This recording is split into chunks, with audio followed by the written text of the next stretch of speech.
زمین تو ساکن ہے بیٹا, زمین تو روٹیٹ کرتی ہی نہیں ہے, زمین گردش نہیں کرتی. لیکن ہمیں جغرافی میں پڑھایا جاتا ہے کہ ارتھ جو ہے وہ سورج کا چکر لگاتا ہے. یہ لاجک یہ غلط ہے بیٹا. سائنس کی یہ تھیوری جو ہے نا یہ درست نہیں ہے.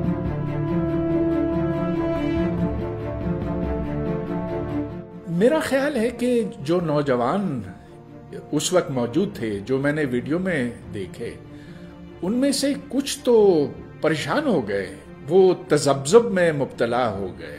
یہی وجہ ہے کہ میں سمجھتا ہوں کہ پاکستان کیا مسلم دنیا میں اب بھی سائنس پنپ نہیں سکی, کیونکہ لوگ اس تذبذب میں مبتلا ہے. انہیں پتہ نہیں کہ آخر جو باتیں یہ علماء کہتے ہیں, اور وہ گھڑی ہوئی باتیں نہیں ہوتی ہیں, وہ تو آسمانی کتابوں پر مبنی ہوتی ہیں, وہاں سے ماخذ کی جاتی ہیں. تو کیا وہ باتیں جدید سائنس, جدید علوم منہ بولتے حقائق کے سامنے پھر کس طرح سے ان کو جوڑا جائے؟ تو یہ ایک بڑا کنفیوژن اور اس کے بڑے منفی اثرات ذہن کے اوپر مرتب ہوتے ہیں. جدیدیت کے اندر رہنا بھی ہے, جدیدیت کے فوائد بھی آپ کو چاہیے, لیکن آپ جو اس کے جو میتھڈز ہیں, اس کا جو علم ہے, اس کا جو فلسفہ ہے, وہ آپ کے لیے قابل قبول ہے. تو یہ نقل تضاد جو ہے بہت زیادہ نمایاں ہو رہا ہے اس ویڈیو سے بھی, اور اوور آل بھی جس طرح کی گفتگو ہمارے معاشرے میں.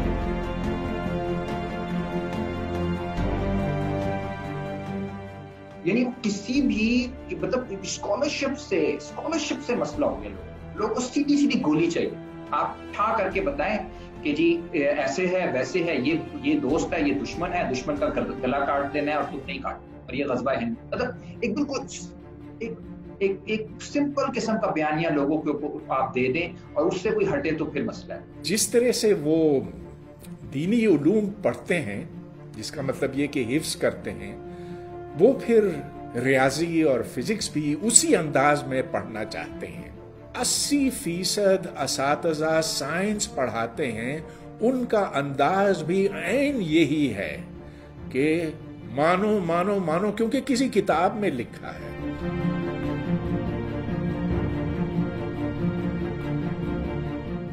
آپ کو لوگوں کو سوال کرنے کی اجازت ہونی چاہیے. اب یہ اگر مولوی صاحب بھی بات کر رہے تھے, لوگ کرتے ہیں, ہمارے گھروں میں بھی ایسی باتیں بہت دفعہ ہوئی ہیں. سوال اگر کرنے کی اجازت تو لوگ سیکھ جائیں گے.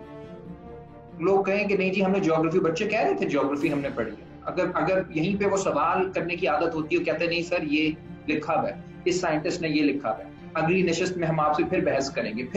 وہ بحث کرتے کرتے کرتے یا مولوی صاحب خود ان کی بات چینج ہو جاتی ہے, یا بچے ان سے آگے نکل جاتے. ہم نے اب ہر چیز کو مذہب کے ساتھ جوڑا ہوا ہے. نتیجہ یہ کہ جوابات بھی اسی میں تلاش کیے جاتے ہیں, وہ جوابات جو اس کے اندر موجود نہیں ہیں.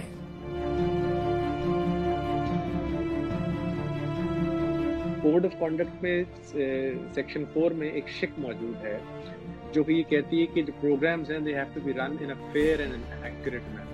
نمبر 1. پھر 7A جو ہے وہ بھی یہ کہتا ہے کہ کوئی مس لیڈنگ فالس انفارمیشن آپ پروگرامز میں نہیں دے سکتے. اس کے علاوہ ہمارے اپنے ڈیسیجنز جو ہیں دے آر آن ریکارڈ, جو کہ بڑے کلیئرلی اس چیز کو ہولڈ کرتے ہیں کہ کسی قسم کی غلط انفارمیشن یا کسی قسم کی ایسی انفارمیشن جو کہ اصل میں حقائق سے برعکس ہو, یا اسٹیٹڈ پوزیشن جو ہے, یا کوئی سائنٹیفک پوزیشن جو ہے, یا کوئی تھیری یا anything of that sort which is an accepted reality, اس کے برعکس ہو, تو we will not hold that. Of course ہم اس انفارمیشن کو صحیح انفارمیشن مانگیں گے جو کہ ایک اسٹیبلش تھرو اے پروسیس ہوگا.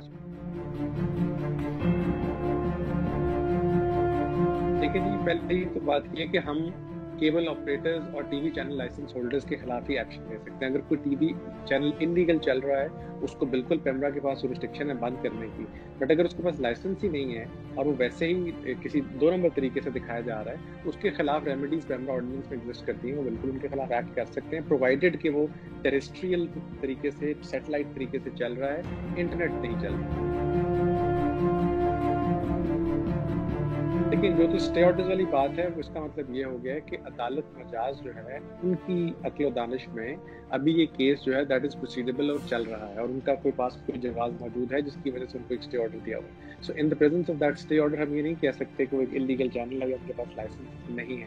ہاؤ ایور پیمرا اس پروسیڈنگس کے اندر پیش ہوتا ہے، ان کا لائر پیش ہوتا ہے، لائر پیش ہونے کے بعد جب وہ پروسیڈنگس کے اندر پیش ہو جاتے ہیں تو اس کے بعد جا کر پھر یہ بیسکلی اسٹیبلش ہوگا کہ یہ لائسنس جو ہے وہ صحیح ہے غلط ہے یا اس کا کیا سسٹم